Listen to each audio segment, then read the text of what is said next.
but I'm so happy to be here at the conference, and not at least in your beautiful country. It's my first time in Romania, and so far I've just been to Bucharest and now Constanța, and tomorrow my friend and I are going up to Brasov, so we're really happy to be here, and it was so nice to meet some of you last night and have nice talks. Okay, my name is Anne, and I work in the Oslo section of the Norwegian Humanist Association. You can see our logo on to the right there, and in Norwegian it's Human-Etisk Forbund. And we had this discussion a few years ago to change the names, like many humanist organizations have done. Like now it's Humanist UK, it's Humanist International. But our members were so focused on keeping etisk, like it's unethical. So after a referendum among the members, they decided to keep on with Human-Etisk Forbund, so that's our name. And we started our collaboration with ASUR and HUR in 2015. And we are so impressed by the work you do and the progress you made during these few years, and under so difficult conditions compared to Norwegian's conditions. And that's, I hope you will see during this presentation. Okay, so now I go to this. And Monica and Christina gave me this very easy topic. Why is humanism more successful in Western countries? And that is a very difficult and big question for me as an ordinary humanist. I have been working for the association for almost 25 years, but mostly I work with sermonists. So these kind of philosophical questions I'm not so into, but I will try to do my best. So what I will focus on is what I've written down at the bottom here, that because in Norway too, humanism can be so many different things. So here I will look on the organized humanism as it is in this IHEU definition of humanism. It's a democratic and ethical life stance which affirms that human beings have the right and responsibility to give meaning and shape to their own lives.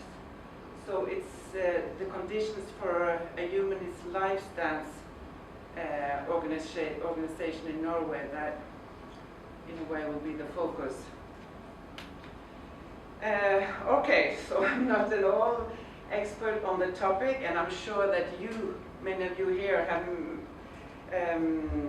are much more into these kind of questions and know more about it than me. But I will, as I said, focus on the Norwegian situation, and then I hope that you yourself can reflect on how the situation is in Romania, and that will be part of the question, I hope.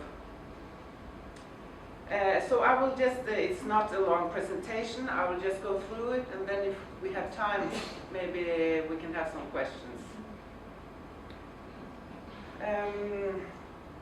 Okay, so my first question was, is humanism more successful in Western countries?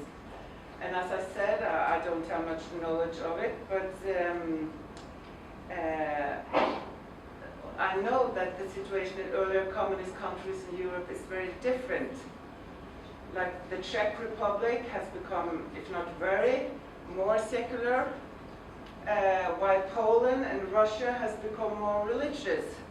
I just read in the Norwegian newspaper that the Russian regime is working ever more closely with the Russian Orthodox Church to protect the Russian identity.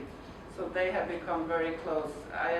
After the talk I had with you yesterday, I think maybe it's the same here in Romania. But according to the IHEU, like the International Humanist Organization, their membership overview shows that there are only 7 out of a total of 160 organizations that come from earlier Eastern Europe countries. So it shows that there's not many humanist organizations in the East. But you, of those 7 countries, there are 3 from Romania. So, I mean, you are really doing very well and good represented. Keep on that good work. Okay. Well, I skipped one. Yeah, well, this is not very... Now I'm going to go more into the situation, both when it comes to state church and life stance in Norway. This poll from 2015 shows that the red persons here, marked in red, they are 37% of the population, and they said that they believe in God. So it's less than 50% that now say they believe in God. 39, the blue one, says that they don't believe in God, and the unsure are also a very growing group. They are 24. So this is a big difference from Romania, I think, because when I looked on Wikipedia, it said that 92% of the population in Romania believes in God. So, but then again, when it comes to membership in religious communities, the difference is not so big, because here you see the red, 73% of the population still belongs to the Norwegian church. So, but if you compare the two polls, it shows that it's not because of faith, but because of tradition. You know, they want to go to church for Christmas and other traditional things that keep them to the church. The blue ones are 2%, that's the Human-Etisk Association. And then there's other religions. And the gray one is also the fastest growing group. They are non-believers, but not belonging to any kind of organized group.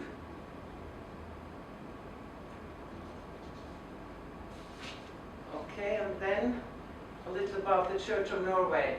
It used to be very strong bonds between the Church of Norway and the state. But since 2017, there's been a separation going on.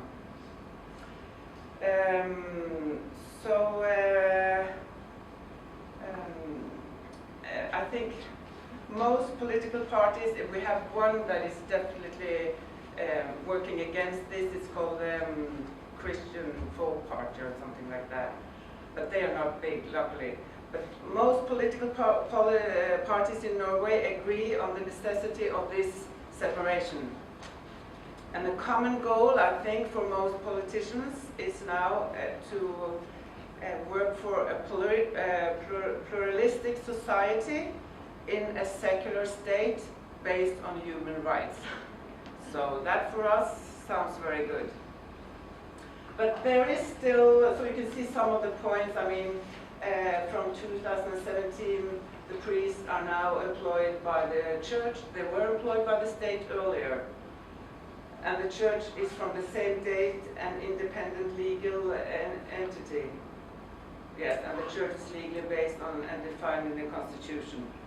Well, there's several points. I'm not going to read them all. So we're on our way, but the Norwegian Humanist Association still means that there are some things in the Constitution that remains. In the red you see what we are not so positive to. It's our values will remain our Christian and humanist heritage. That they still focus on one religion, knowing that Norway is also becoming very multicultural. You know, many Muslims, other cultures are moving into Norway, so we still feel that they should remove the Christian part. And the paragraph 4 is quite funny in a way, because it was the present king now that chose himself that he wanted to still be a part of the evangelical Lutheran religion. He had the possibility while these changes were going on to say, I also want to be free, but he didn't. So still that paragraph is in the Constitution.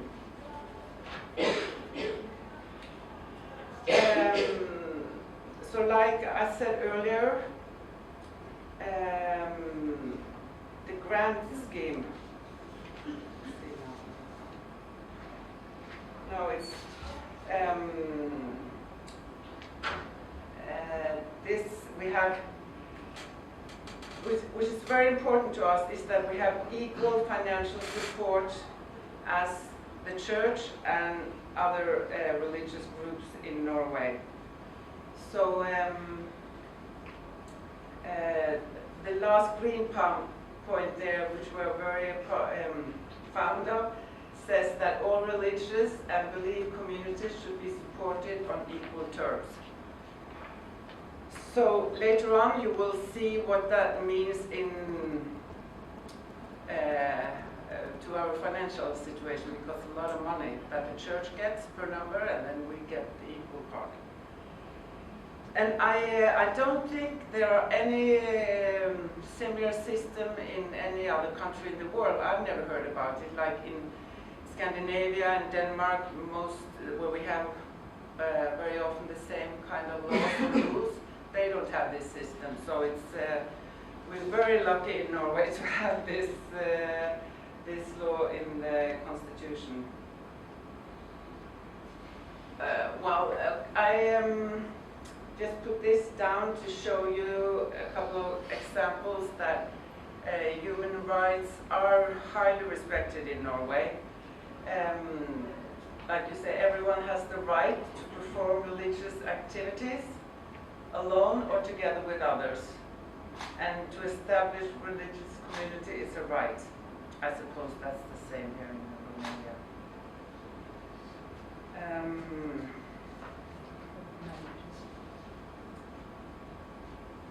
And here we come more to the this grant scheme that I was telling you about. It's the public financial support. But therefore, a person may only be a member of one community. You can't be a member of the church and be a member in our organization because of this, that you get the support per member, and you have to be a Norwegian citizen to get the support.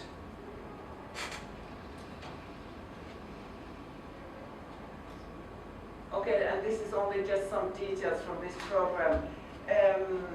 It's from 1981 that this support was expanded to also conclude non-religious life stands. Before that, it's included only religious life stands. And you see, per the last numbers there, per number we get now around €112 per member a year, and we also get some other support, but this is from the States. And you will see at the end of my presentation that now we have around 90,000 members in Norway, so then you can start to figure out how many millions we get from the States.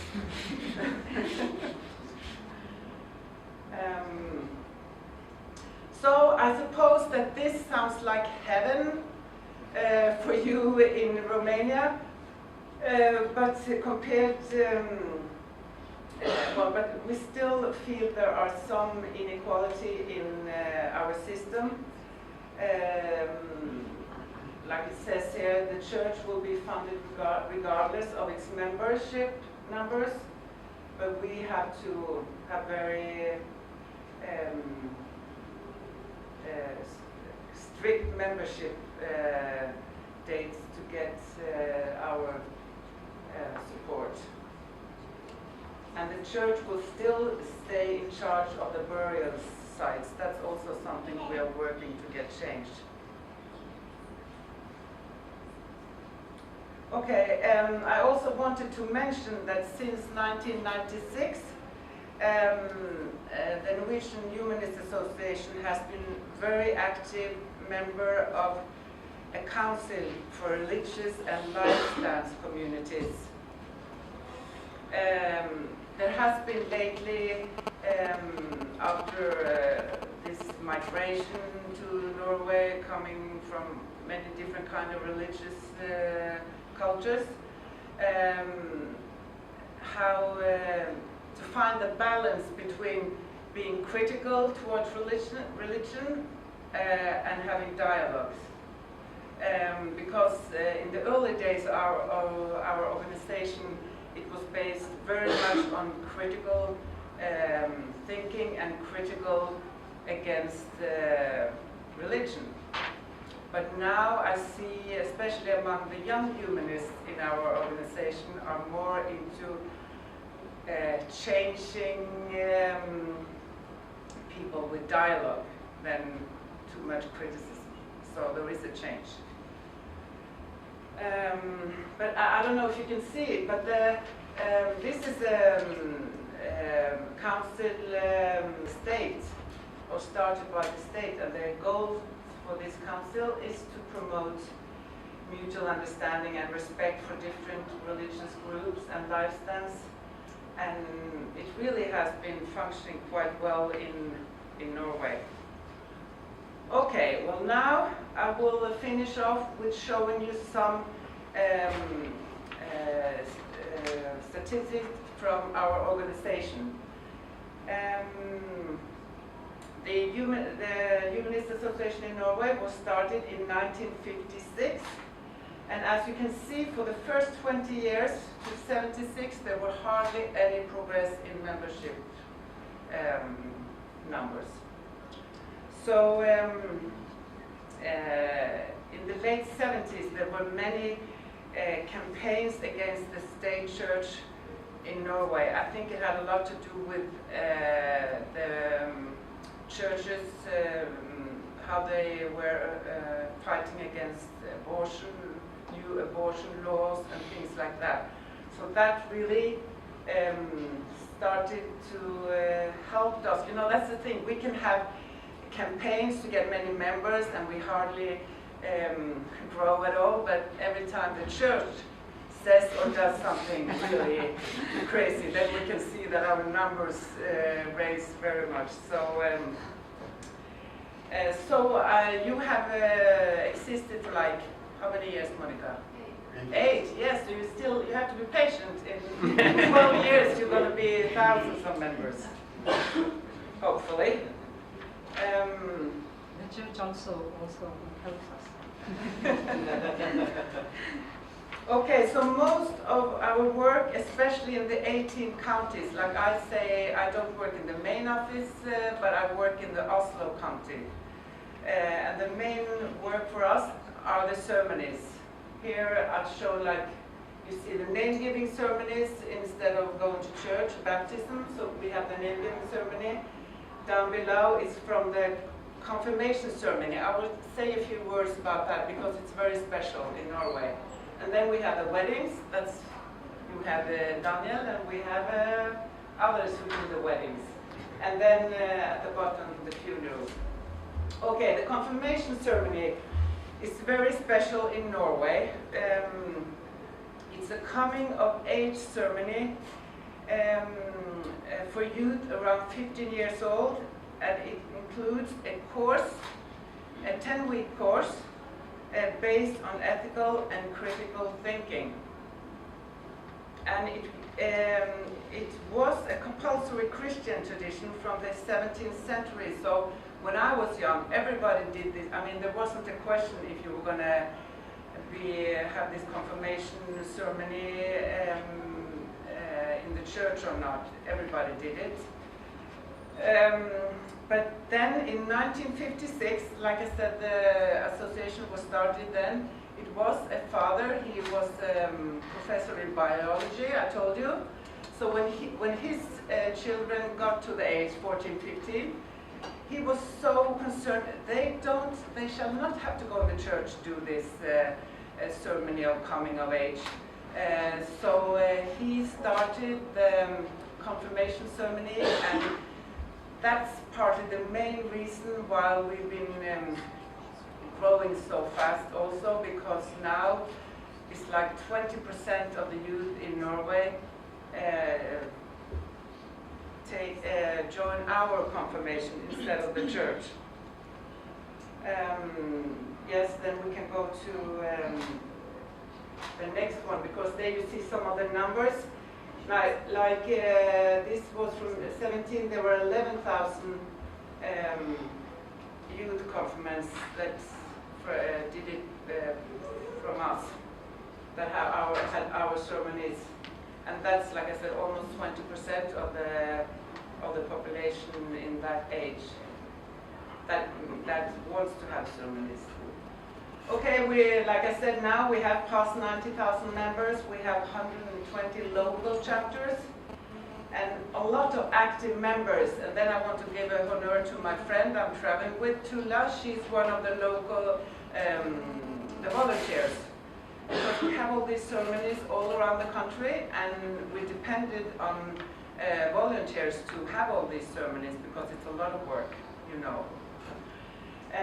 Okay, 80 employees, and that's because we have so much money from the state, we can have many employees. And, yes, the name-giving ceremony and the weddings and funerals. Both the confirmation ceremony and the name-giving ceremonies we have in the city halls all around the country. So the community are very positive. They think we're doing a good job for youth that don't want to be christened in the church. Okay, so so then, finally, back to this very difficult question. I really hope that you have seen the good conditions we have in Norway, and I know in very many also European Western countries, that the base and the conditions for humanism are so different, and that I think is the main reason why one might say that humanism is more successful in Western countries today. But I have also tried to put down some differences that might also be an explanation for the difference. Most Western countries are liberal democracies based on human rights, while you still have the negative heritage from communism. And I also think that in Western countries there is a stronger focus on individual and freedom rights, while maybe here there's still more focus on the collective rights. And a very important point that Monica and Christina made me aware of when you were visiting in 2015, that humanism and atheism are words with positive connotations in Norway. I mean, people really, oh, so you're an atheist, you're a member of the Humanist Association, so good, you know, I've been planning, maybe I'll join you someday, you know, people are slow, but it's a very positive thing to be a member in the Humanist Association. I mean, if you're not very Christian, maybe you think it's a bad thing, but so you told me that that also had a historical negative focus to say you're an atheist here. And then I've written down the point that it's a lower level of corruption. At least in Norway, there's hardly any corruption. While I've seen, especially this summer, that that's a big problem for you with the corruption.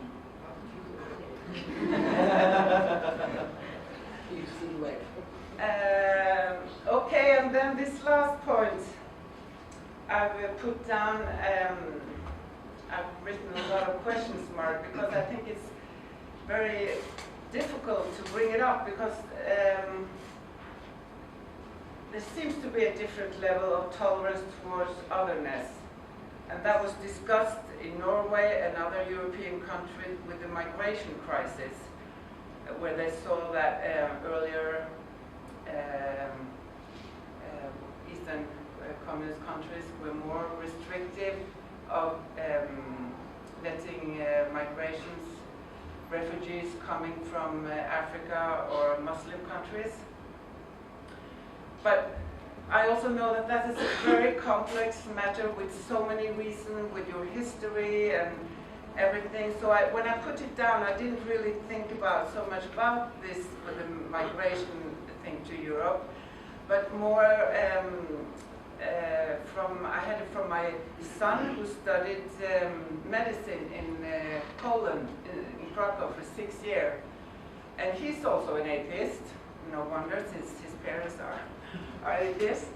But he was quite shocked of how he was met with intolerance also among young Polish students. So I'm thinking more about maybe intolerance as a general level, not just towards foreigners. Yes. Okay, well, now I will finish off with a few thoughts about the future. Because this summer I read this book, After Europe by Ivan Krastev. I don't know if you've heard about him, but he's a Bulgarian scientist and author. And a colleague of mine said that, oh, if you're going to go to Romania, read this book. And I did. And he does not give a very optimistic view on the future conditions for democratic and humanist values in Europe. So the main trends are, I will read it and you can read it, clashes between different forms of conservative powers where the focus is on the majorities' rights, not on the minorities' rights like it was in the 1970s, especially in Norway it was on the minorities' rights. Now it's more the majorities' rights. And a growing number of far-right nationalist parties across the continent, mostly rooted in the refugee crisis today. That's what I was talking about earlier, but that's not only, according to him, in the earlier Eastern countries, but it's also in Norway, in Sweden. I mean, they have this trend going in every country in Europe today, I think. And then he also puts down that there will be a clear differences between the conservatism in the East and West. In the East, this conservatism is based on more ethnic, sexual, and cultural values and differences than it is in the West. And then the main conflict that will define Europe's future will be between the Western and Eastern far-right movements. So that's a quite scary picture he's giving there, I think. I just also wanted to read a short quotation from his book. Do you have time? We have 2 or 3 minutes. Yeah, but it's just the last thing I'm going to say. In this sense, Europe is divided not only between left and right, north and south, large and small states, and those who want more Europe and those who want less Europe, but also between those who have experienced disintegration firsthand and those who know it only from textbooks. This is the split separating people who endured firsthand the collapse of communism and the disintegration of the once powerful communist bloc, and those Westerners who emerged unscathed by any of those traumatic events. So I thought that was quite an interesting quote because it shows also the differences when it comes to history. I mean, it's